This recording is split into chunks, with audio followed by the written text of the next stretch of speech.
మిత్రులందరికీ నమస్కారం ఫ్రెండ్స్. ముందుగా అందరికీ కూడా ఆల్ ద వెరీ బెస్ట్. ఎవరైతే టెట్ ఎగ్జామ్కి హాజరవుతున్నారో 2 గంటల ముందుగానే పరీక్ష కేంద్రానికి చేరుకోండి. ప్రశాంతంగా ఎటువంటి టెన్షన్ లేకుండా పరీక్ష రాయండి.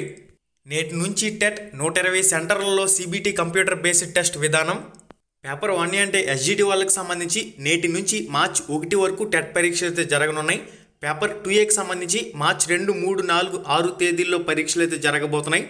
ఇక పేపర్ 1బికి సంబంధించి మార్చి 5 ఉదయం జరగబోతున్నాయి. పేపర్ 2బికి సంబంధించి 5వ తారీఖు మార్చి మధ్యాహ్నం జరగబోతున్నాయి. ఓకే గైస్, ఇది ఓవరాల్గా టెట్కి సంబంధించిన షెడ్యూల్. పరీక్షకు సంబంధించి 2,67,559 మందికి హాల్ టికెట్లు జారీ చేసిన విద్యాశాఖ అంటూ కూడా మనకి ఇన్ఫర్మేషన్లో పబ్లిష్ అయింది. అంగవైకల్యం గల అభ్యర్థుల కోసం అంటే ఫిజికల్లీ హ్యాండిక్యాప్టెడ్ క్యాండిడేట్ల కోసం స్క్రైబ్ను అందించడంతో పాటుగా 50 నిమిషాల అదనపు సమయం కూడా ఇస్తారంటూ కూడా మనకి ఇన్ఫర్మేషన్లో పబ్లిష్ చేస్తున్నారు. బిఎడ్ అభ్యర్థులకు స్కూల్ అసిస్టెంట్, డిఎడ్ అభ్యర్థులకు మాత్రమే ఎస్జిటి పోస్టులకు రాసుకునే అవకాశం ఉంటుందని హైకోర్టు ఆదేశాల ప్రకారం అంటూ కూడా మనకి ఇన్ఫర్మేషన్లో రావడం జరిగింది. ఉదయం 7:30 నుంచి సాయంత్రం 7 గంటల వరకు ఉంటూ ఇక్కడ హెల్ప్ లైన్ నెంబర్లు ఇచ్చారు. మరి కనీసం ఇవైనా పనిచేస్తాయనేది మీరే చెక్ చేసుకుని చూసుకోవాలి. ఓకే గైస్, ఇది కంప్లీట్గా పరీక్షకు సంబంధించిన వివరాలు. ఇంకా కొంతమంది హాల్ టికెట్స్ రాలేదు సార్ ఏంటని చెప్పేసి అడుగుతున్నారు. మీరు క్యాండిడేట్ లాగిన్లోకి వెళ్ళి అసలు ప్రింట్ అప్లికేషన్ వస్తుందా లేదా చెక్ చేసుకోండి. ప్రింట్ అప్లికేషన్ వస్తుందా, మీ అప్లికేషన్ సబ్మిట్ అయిందా లేదా, ఎవరికైతే సబ్మిట్ అయిందో అప్లికేషన్ డౌన్లోడ్ అవుతుంది. అక్కడి నుంచి మీరు హాల్ టికెట్స్ అనేవి డౌన్లోడ్ చేసుకోవచ్చు. ఎవరైతే అసలు అప్లికేషన్ సబ్మిట్ చేయలేదో వాళ్ళకి హాల్ టికెట్ అయితే రాదు. ఒకసారి క్యాండిడేట్ లాగిన్లోకి వెళ్ళి మీ అప్లికేషన్ అనేది డౌన్లోడ్ అవుతుందా లేదా చెక్ చేసుకోండి. అక్కడి నుంచి మీకు తెలుస్తుంది. మనకి నెక్స్ట్ అప్డేట్ వచ్చేసరికి సాధారణ డిఎస్సిలో షెడ్యూల్ టీచర్ పోస్టులా ఏంటంటూ మనకి ఇన్ఫర్మేషన్లో రావడం జరిగింది. సవాలు చేస్తూ హైకోర్టులో పిటిషన్. ఆ పోస్టుల భర్తీపై బైలాస్ రూల్స్ మా ముందు పెట్టండి. ప్రభుత్వానికి హైకోర్టు ఆదేశం. విచారణ రేపటికి వాయిదా. గిరిజన యువతతో భర్తీ చేయవలసిన షెడ్యూల్ ప్రాంతాల్లోని టీచర్ పోస్టులను సాధారణ డిఎస్సిలో నోటిఫికేషన్ ఇవ్వటాన్ని సవాల్ చేస్తూ హైకోర్టులో పిటిషన్ దాఖలైంది. ఈ వ్యాజ్యంపై సోమవారం హైకోర్టు విచారణ జరిపి గిరిజన గురుకులాల్లో ఉపాధ్యాయ పోస్టుల భర్తీకి సంబంధించిన బైలాస్తో పాటుగా రిక్రూట్మెంట్ రూల్స్ను కోర్టు ముందుంచాలని న్యాయస్థానం ప్రభుత్వానికి ఆదేశించింది. విచారణను ఈ నెల 28కి వాయిదా వేసింది. ఈ మేరకు హైకోర్టు న్యాయమూర్తి జస్టిస్ గన్నమనేని రామకృష్ణ ప్రసాద్ సోమవారం ఆదేశాలు ఇచ్చారు. గిరిజన యువతతో భర్తీ చేయవలసిన 517 పోస్టుల భర్తీ జనరల్ కేటగిరీలో చేర్చి ప్రభుత్వం నోటిఫికేషన్ ఇవ్వడాన్ని సవాల్ చేస్తూ శ్రీకాకుళం జిల్లాకు సంబంధించిన టి విజయ్ కుమార్తో పాటు 9 మంది హైకోర్టును ఆశ్రయించారు. పిటిషనర్ల తరపున న్యాయవాది జడల శ్రవణ్ కుమార్ వాదనలు వినిపిస్తూ షెడ్యూల్ ప్రాంతాల్లో టీచర్లకు సంబంధించి సాధారణ డిఎస్సి ద్వారా భర్తీ చేయడానికి వీల్లేదన్నారు. పోస్టుల భర్తీ కోసం స్వయం ప్రతిపత్తి కలిగిన సొసైటీ ఏర్పాటు చేసి ప్రత్యేక బైలాస్ రూపొందించాలని ధర్మాసనం దృష్టికి తెచ్చారు.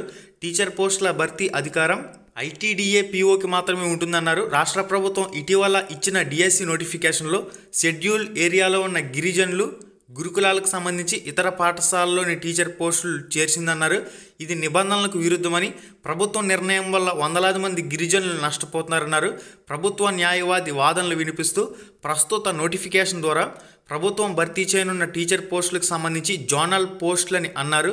జిల్లా పోస్టులు మాత్రమే ఐడీడీఏ పీఓ భర్తీ చేయాలన్నారు. ఈ వాదనలు పరిగణలోకి తీసుకున్న న్యాయమూర్తి గురుకులాల్లో ఉపాధ్యాయ పోస్టుల భర్తీకి సంబంధించిన బైలాస్తో పాటుగా రిక్రూట్మెంట్ రూల్స్ కోర్టు ముందుంచాలని ప్రభుత్వం ఆదేశించింది. విచారణ ఈ నెల 28కి వాయిదా వేశారంటూ దీనికి సంబంధించి మనకి ఇన్ఫర్మేషన్ అయితే ఈ విధంగా ఉంది. న్యాయ వివాదాలకు సంబంధించిన అంశాలు అనేవి జస్ట్ తెలుసుకుని వదిలేయడమే. మీ ప్రిపరేషన్పై మీరు కాన్సన్ట్రేషన్ చేయండి. ఫర్దర్గా ఏదైనా అప్డేట్స్ వస్తే మన ఛానల్లో న్యూస్ వస్తుంది. మనకి నెక్స్ట్ అప్డేట్ వచ్చేసరికి ఏపీ డిఎస్సికి సంబంధించి పరీక్ష కేంద్రాలు వెబ్ ఆప్షన్లు ఎప్పటి నుంచి పెట్టుకునే అవకాశం ఉంటుందనేది ఇప్పటివరకు అఫీషియల్గా అప్డేట్ అయితే లేదు. ఏదైనా అప్డేట్ వచ్చినట్లయితే తప్పకుండా మీకు తెలియజేస్తాను. మనకి వెబ్ ఆప్షన్లకు సంబంధించి ఏపీ డిఎస్సికి సంబంధించి ఏదైనా అప్డేట్ వస్తే క్యాండిడేట్ లాగిన్లో క్యాండిడేట్ సర్వీసెస్లో అప్డేట్ చేస్తారు కాబట్టి అక్కడి నుంచి మీరు చెక్ చేసుకోవచ్చు. ఏదైనా అప్డేట్ వస్తే ఎగ్జామ్ సెంటర్కి సంబంధించి నేను తప్పకుండా మీకు వీడియో అయితే చేస్తాను. దాంతోపాటుగా వెబ్ ఆప్షన్లు పెట్టుకునేటప్పుడే మీ సొంత జిల్లా అప్లికేషన్స్తో మీరు లోకల్కి రాస్తారా లేదా నాన్ లోకల్కి రాస్తారా అనేది కూడా డిసైడ్ చేసుకునే అవకాశం కల్పిస్తారంటూ కూడా మనకి ఇన్ఫర్మేషన్ ఉంది. కాబట్టి అప్డేట్ రాగానే తప్పకుండా మీకు అయితే పోస్ట్ చేస్తాను. ఇప్పటికైతే ఎగ్జామ్ సెంటర్స్ వెబ్ ఆప్షన్లకు సంబంధించి ఎటువంటి అప్డేట్ లేదు. ఇక హాల్ టికెట్లో ఇన్స్ట్రక్షన్స్ అన్ని క్లారిటీగా చదువుకోండి. మనకి నెక్స్ట్ అప్డేట్ వచ్చేసరికి APPSC Andhra Pradesh public service commission group 2కి సంబంధించి మొత్తంగా 4,04,037 మంది అయితే పరీక్ష రాశారు. 5 to 8 వీక్స్లో రిజల్ట్ ఇస్తామని జూన్ జూలై మెయిన్స్ కండక్ట్ చేయడం జరుగుతుందంటూ కూడా దీనికి సంబంధించి ఇన్ఫర్మేషన్ అయితే పబ్లిష్ చేశారు. ఏ జిల్లాలో ఎంతమంది పరీక్ష రాశారనే వివరాలను మీరు ఇక్కడ స్క్రీన్ మీద చెక్ చేసుకోవచ్చు. ఇక కీ చూసిన తర్వాత కట్ ఆఫ్ విషయం గురించి మనం మాట్లాడుకున్నట్లయితే ఎవరైతే 40 మార్కులు స్కోర్ చేస్తున్నారో 40 మార్కులు స్కోర్ చేయడమే పెద్ద గగనంగా ఉంది ఈ పేపర్ అనేది. ఈ ఏపీపీఎస్సీ గ్రూప్ 2కి సంబంధించి 40+ ఎవరైతే స్కోర్ చేశారో వారి స్కోర్ని కూడా మంచి స్కోర్గానే పరిగణించవలసిన పరిస్థితి ఏర్పడింది ఈ రోజున. ఎందుకంటే పేపర్ చాలా హార్డ్గా రావడం వల్ల కట్ ఆఫ్ అనేది 40 మార్కుల వరకు కూడా ఎక్స్పెక్ట్ చేసే విధంగా ఉంది. ఇక్కడ మనకి ప్రభుత్వం తాత్కాలిక కీని అయితే అఫీషియల్గా విడుదల చేయడం జరిగింది. ఈ తాత్కాలిక కీలో ఏదైనా తప్పులుంటే మీరు మళ్ళీ అబ్జెక్షన్ అయితే చేయొచ్చు అఫీషియల్ వెబ్సైట్లో.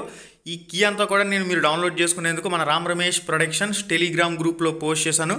Ram Ramesh productions Telegram group link డిస్క్రిప్షన్లో ఉంది. ఈ వీడియో టైటిల్ మీద టచ్ చేయగానే కిందకు ఒక పేజ్ అలా ఓపెన్ అవుతుంది. అక్కడి నుంచి ఏపీపీఎస్సీ గ్రూప్ 2కి సంబంధించి కీ మీరు డౌన్లోడ్ చేసుకుని చెక్ చేసుకోవచ్చు. అక్కడి నుంచి డైరెక్ట్గా పీడిఎఫ్ అనేది పోస్ట్ చేశాను. ఇక ఏదైనా అబ్జెక్షన్స్ ఉంటే అఫీషియల్ వెబ్సైట్లో పెట్టండి. ఏపీపీఎస్సీ అని చెప్పేసి మీరు గూగుల్లో సెర్చ్ చేస్తే అఫీషియల్ వెబ్సైట్ వస్తుంది. అఫీషియల్ వెబ్సైట్లో కీ అబ్జెక్షన్కి సంబంధించి అప్డేట్ అయితే ఉంది. అక్కడి నుంచి మీరు ఈ క్వశ్చన్లకు సంబంధించి తాత్కాలిక కీలో ఏదైనా అబ్జెక్ట్ చేయాలనుకుంటే చేయొచ్చు. రామ్ రమేష్ ప్రొడక్షన్స్ టెలిగ్రామ్ గ్రూప్లో ఈ ఫుల్ పీడిఎఫ్ అయితే నేను పోస్ట్ చేశాను కాబట్టి అక్కడి నుంచి మీరు చెక్ చేసుకోండి. ఈ ఫుల్ పీడిఎఫ్ అనేది ఉంటుంది. ఇక ఫైనల్గా కట్ ఆఫ్ విషయానికి వచ్చినట్లయితే 50కి పైగా స్కోర్ చేసిన వాళ్ళు మంచి స్కోర్గానే చెప్పుకోవచ్చు. ఇక కట్ ఆఫ్ అనేది 40 వరకు కూడా ఖచ్చితంగా పడిపోయే అవకాశాలు అయితే కనిపిస్తూ ఉన్నాయి. 40 వరకు కూడా కట్ ఆఫ్ అనేది ఉండే అవకాశాలు ఉన్నాయి. ఎందుకంటే 1:50 కాబట్టి 45,000 మందిని మెయిన్స్కి ఎంపిక చేయాలంటే ఇక్కడ చాలా దారుణంగా ఉంది పేపర్ అనేది, కష్టంగా ఉంది. కాబట్టి మనకి 40 మార్కుల వరకు కూడా కట్ ఆఫ్ పడిపోయే అవకాశాలు అయితే ఉన్నాయి.